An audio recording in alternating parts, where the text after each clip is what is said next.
Cambiamos completamente de tema. La sorpresiva alza de la inflación, el IPC, que aumentó un 1,4% en julio, implicará lamentablemente un aumento de 469 pesos en el valor de la UEF en los próximos 30 días, por lo que va a bordear los 34.000 pesos al 9 de septiembre.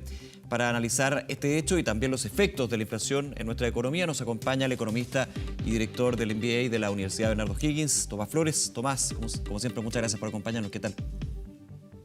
Muy buenos días, encantado. Muy buenos días. A ver, antes de ir al tema del UEF, hay que comentar un poquito contigo lo que fue el dato de ayer de inflación y por sobre todo en qué terreno nos deja. Hay una discusión también sobre si ya estamos en un periodo de estanflación. Roberto Salles dice que sí, el ministro de Hacienda, Mario Marcel, dice que no es así, recordando que es un descenso en el crecimiento y una alta inflación que, a vías luces, parece que ya estamos bastante cerca por lo menos de eso. ¿Qué opinas tú? Sí, yo coincido con eso. Probablemente el mes de agosto es el primer mes que vamos a tener IMASEC negativo. Te fijas, eso lo vamos a conocer los primeros días, el primer día hábil de octubre. ¿Okay? Pero ya esta recesión, que bueno, el Banco Central había anticipado en sus informes previos, probablemente se inicia ahora, se inicia con el mes de agosto. Y se inicia justamente en el momento en el cual la inflación está en su punto más alto. Y yo creo que es probable que en el mes de agosto se incremente algo más, a 13,4 o 13,5%. Pero yo creo que sin duda este segundo semestre vamos a ver esta combinación de una economía que paulatinamente se va desacelerando y que entra en recesión, con un mercado de trabajo que ya no genera nuevo empleo, y en donde la inflación, si bien es cierto, alcanza un nivel alto, no comienza a bajar rápidamente. Te fijas, o sea, recién probablemente en el último trimestre de este año vamos a ver un cambio de tendencia. Pero sin duda, este momento en el que estamos partiendo con el mes de agosto probablemente va a ser el más difícil en términos de los distintos indicadores económicos. Ahora, en los componentes de lo que fue este 1,4% del último mes que entrega el INE, ayer el ministro de Hacienda, claro, decía, a ver, ojo que hay factores que explicaron, no completamente, pero sí en gran parte lo que fue esta inflación tan alta, que se proyectaba en 1,2%, 1%. El tipo de cambio, que justamente en el mes de julio llegó a un pic de 1.050 pesos. Ahí tenemos claros los efectos que tiene justamente para lo que son productos importados. Y la gasolina también, los precios internacionales del petróleo, que si le sumamos el tema del dólar tan alto, influyeron muchísimo. Esto ha ido cambiando. Tenemos un dólar que está cayendo en descenso, ya no está en los 1.000, sí está en los 900 pesos y un precio internacional del petróleo que esperemos vaya cayendo. ¿Podría marcar una diferencia o sería más bien tangencial la situación que estamos viviendo? Bueno, efectivamente tiene que marcar una diferencia. El punto está en qué momento del tiempo. Claro. Te fijas, en el caso de combustible, nosotros primero vamos a tener que ponernos al día con el subsidio. Hemos estado con un subsidio bastante significativo. De otra manera, la gasolina sería 200 o 300 pesos más cara en este momento. Entonces, eso efectivamente hay que pagarlo. Todas estas deudas finalmente se terminan que pagar. Pero también se produce un fenómeno que se denomina precios pegajosos. Estos son precios que, aunque efectivamente los insumos bajen, el precio en particular, el precio del bien final, no baja tan rápidamente. Claro. Eso está asociado habitualmente a servicios, por ejemplo. De hecho, dentro de la canasta del IPC, dentro de los datos que nos entregó ayer el INE, por ejemplo, el servicio de carpinteros, el servicio de reparar, por ejemplo, un comedor o una silla, ha subido en los últimos 12 meses más de 26%. ¿Te fijas? Esa tarifa, por así decirlo, o ese salario, no va a bajar rápidamente, aunque el mercado del trabajo esté muy alicaído. Sí. Son precios que probablemente llegan a un nuevo nivel y se van a demorar en bajar. A diferencia de otros productos, como vestuario, electrodomésticos, que efectivamente hoy día muestran variaciones negativas. O sea, hoy día están más baratos que hace un año atrás. Claro, son precios que cuando se da la tendencia a la baja tienen un rezago por varias razones. Los alimentos, por ejemplo, me imagino, las bencinas también, cuando se da semana a semana, ahí hay un tema que evidentemente empieza a patearse, como se dice en buen chileno, ¿no? Exactamente, y eso hace difícil efectivamente cambiar la trayectoria de inflación de un mes para otro. Claro. Es cierto que claro, el próximo año, tal como señalaba don Vittorio Corvo, vamos a estar mirando una inflación más cercana al 5%. Pero para poder llegar a esa estación, evidentemente tenemos que transitar por algo que va a ser más largo de lo esperado, en donde todavía tenemos justamente mecanismos de retroalimentación. Te fijas que, ¿cómo es la UEF? Te fijas, claro. La unidad de fomento, en la medida que está atada a varias tarifas, incorporan dentro de la inflación pasada la evolución de tarifas futuras. O sea, cuando tú tienes que, por ejemplo, las tarifas de educación superior, o ni siquiera educación superior, educación en general, se reajustan por el IPC pasado, claro, ahí tiene efectivamente una retroalimentación de la inflación que en el pasado provino de otras fuentes. Te fijas, provino del alza del petróleo, provino del alza de los granos, pero finalmente terminan por este mecanismo de retroalimentación traducidas en que la colegiatura efectivamente se hizo más cara.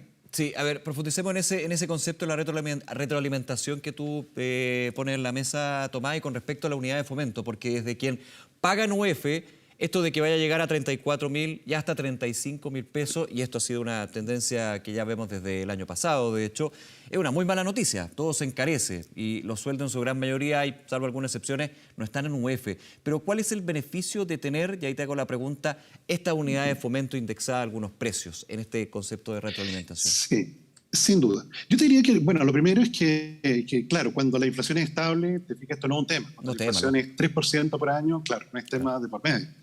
Y sí, yo te diría que para créditos largos, en unidades de fomento para créditos hipotecarios largos, el hecho de tener una unidad de reajustabilidad probablemente nos permite acceder a tasas de interés más bajas. Si no existiera la UEF, si por algún motivo te fijas algún candidato, como ocurría en el pasado, decidiese prohibirla en 5 minutos o eliminarla en 5 minutos, las tasas de interés largas tendrían que incorporar ese riesgo de una inflación más alta en algún momento de la vida del crédito, que son créditos largos. Y eso puede llevar a que efectivamente al final, para poder cubrirse ante ese evento, tuviésemos que pagar tasas de interés por un crédito hipotecario más caras de las que pagamos hoy día. Ahora, está bien, para créditos largos, te fijas, yo estoy dispuesto a defender que tengamos la UEF allí. Porque en créditos cortos tú te puedes conseguir créditos que no están indexados a la UEF. Te fijas, esa fue una tarea que hizo en su momento José Gregorio cuando estuvo al mando del Banco Central. Tratar de sacar contratos de la UEF como un crédito a consumo. Te fijas, 3 años plazo en pesos fijos. Pero, claro, algo más lejano y algo menos fácil de entender es cuando tenemos a la UEF metida dentro de tarifas, como por ejemplo en el sector educacional. Claro, en servicios podríamos decir. Ahí como que Exactamente. ahí la línea se hace medio borrosa. No borrosa, pero sí complica más decir, bueno, ¿para qué existe esto? ¿Y por qué finalmente se indexa si finalmente pierdo más de lo que puedo ganar? Claro, como te digo, para el mercado de capital a largo plazo, yo te diría que la UEF finalmente trajo estabilidad, trajo efectivamente una certeza, después de haber pasado por la hiperinflación que pasamos. Claro. Pero claro, yo creo que es necesario, sobre todo en este contexto, poder, cuando ya volvamos a la normalidad, poder avanzar un poco más. De hecho, no sé si te recuerdas que alcanzó a haber un crédito hipotecario en pesos fijos Sí, me acuerdo. hace algunos años atrás. Sí, que ahora ya no Entonces, existe. claro, ¿qué es lo habitual? En Estados Unidos así. Tú tratar de explicar a un americano lo que es una UEF no es tarea fácil, porque su economía, la economía norteamericana, al igual que la economía de Europa continental, no está indexada. Y claro, no han pasado por hiperinflación como nosotros. Sí, claro. Pero sumando y restando, yo te diría que, claro, en su momento, cuando volvamos a la normalidad, hacer otro esfuerzo adicional en términos de ver en qué contratos probablemente ya no es necesario que tengamos esta reajustabilidad tan automática. Claro, porque hay muchos servicios actualmente que están en UEF, o sea, perdón, la educación es uno, pero hay otros que finalmente cuando uno tiene un contrato de por medio se fija en UEF y no en pesos, digamos. Uno podría pensar que desde el punto de vista de quien genera ese contrato, aquí, y te hago la pregunta, dentro de esta retroalimentación que mencionabas, la UEF permite que, porque los costos con la inflación suben para todos, también para quien entrega el servicio. De alguna manera, ¿eso impide de que mes a mes haya que reajustar el precio de ese contrato por servicio? Por ejemplo, el tema educacional. Exactamente. Ya. Yo te diría que, claro, por ejemplo, en el caso de un arriendo, Ya. te fijas cuando la inflación es de 3% por año. Claro, se hace un poquito engorroso tener que calcular cuánto es el valor del arriendo cada mes según lo que subió la UEF. ¿Te fijas? O sea, efectivamente ahí es más eficiente poder pactar un reajuste una vez al año o 2 veces al año, Claro. con inflaciones estables. Lo que pasa es que hay que tener cuidado de evaluar este termómetro, ¿te fijas? Porque finalmente la UEF es consecuencia de la inflación, en medio de la fiebre. Hoy día estamos en medio de la fiebre inflacionaria. Entonces, claro, uno tiene la tentación de romper el termómetro. Crees que con ello la fiebre va a desaparecer. De hecho, te cuento que en los años 80 se creó un indicador intermedio, que era el índice de valor promedio, si no recuerdo mal, que era salarios e inflación. Y se pasaron créditos a ese indicador, que claro, por recesión los salarios no subían mucho, hasta que los salarios empezaron a subir por sobre el costo de la vida. Y ahí, claro, empezaron el clamor para devolverse a la UEF. Sí. Entonces, claro, no es bueno cuando uno está en medio de la fiebre empezar a tratar de cambiar el termómetro. Claro, ayer ese punto yo ponía el de la educación con respecto a que los costos también para quien entrega ese servicio suben, pero hay otros productos o servicios que están también en UF, por ejemplo, los seguros. Eso también se podría aplicar ahí ya una línea bastante más difusa, ¿no? Claro, ahí ya es más difuso. Y probablemente allí también es necesario probablemente generar otros indicadores. O sea, piensa tú en el caso que está en el debate hoy día, de cuánto han subido los costos en salud, sobre todo para toda la industria aseguradora privada nuestra, que está en el caso de Chile está muy, muy, muy complicada. ¿Te fijas? Y con eso está complicando toda la institucionalidad, con ello, las clínicas y los laboratorios, etcétera.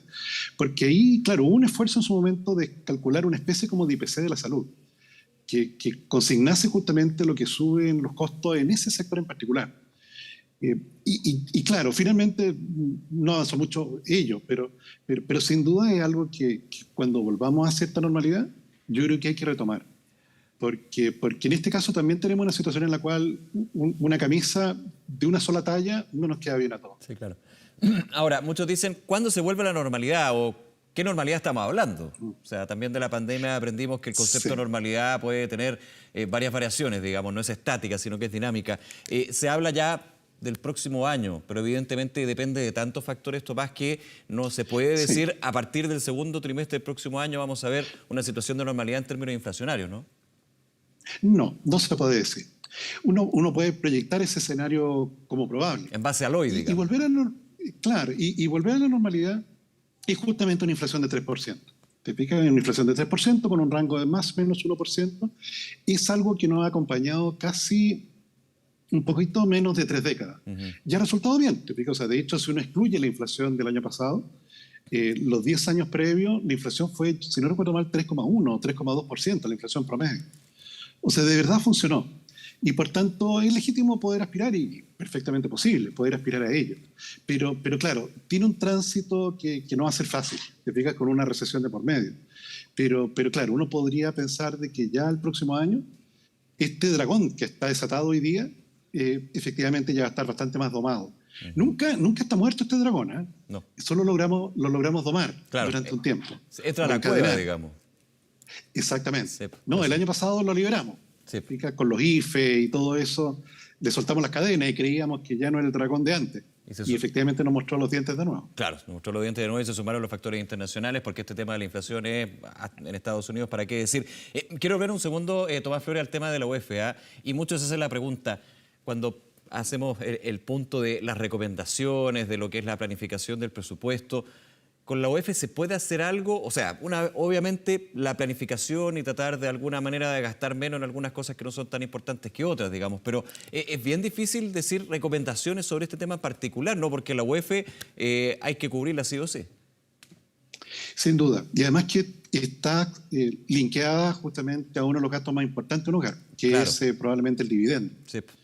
Y efectivamente los dividendos, como han aparecido en la prensa de hoy, distintos cálculos, han subido de manera sustancial debido al aumento de la UEF. Entonces, de ese punto de vista es que, claro, la canasta completa se empieza a mover, porque ese gasto en relación al dividendo es un gasto que uno lo tiene que seguir pagando, a pesar del incremento.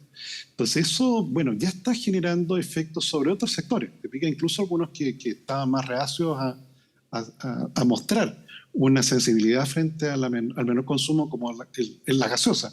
Por ejemplo, el consumo de gaseosa también está cambiando de trayectoria, no solo los autos, ¿okay? Que era más esperable. Entonces, de ese punto de vista es probable, y esto es una cosa un poco curiosa, porque hace pocos días se inició el pago de este bono extraordinario. Sí. Porque probablemente este bono extraordinario se está entregando en condiciones económicas que no van a ser las peores que vamos a ver este año. Probablemente las que vamos a ver en los siguientes meses van a ser peores de las que tenemos hoy día. Por la recesión, por un mercado del trabajo con desempleo al alza y con una inflación que todavía no va a haber bajado.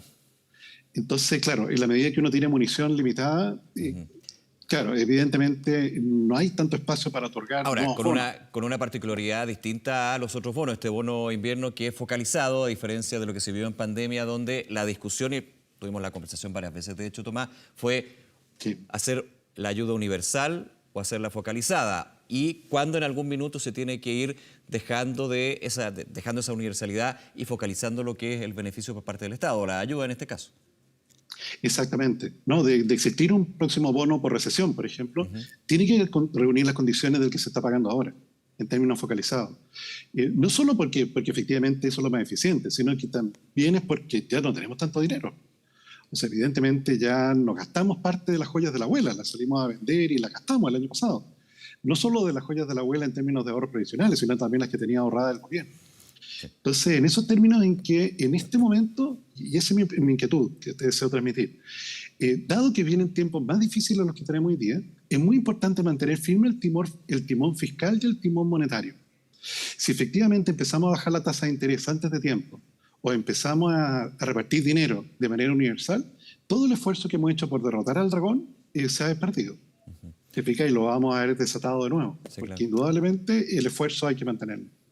Tomás Flores, como siempre, muchas gracias por acompañarnos esta mañana aquí en Canal 24 Horas. Que tengas un buen día. Encantado. Hasta Muchas luego, gracias. buenos días.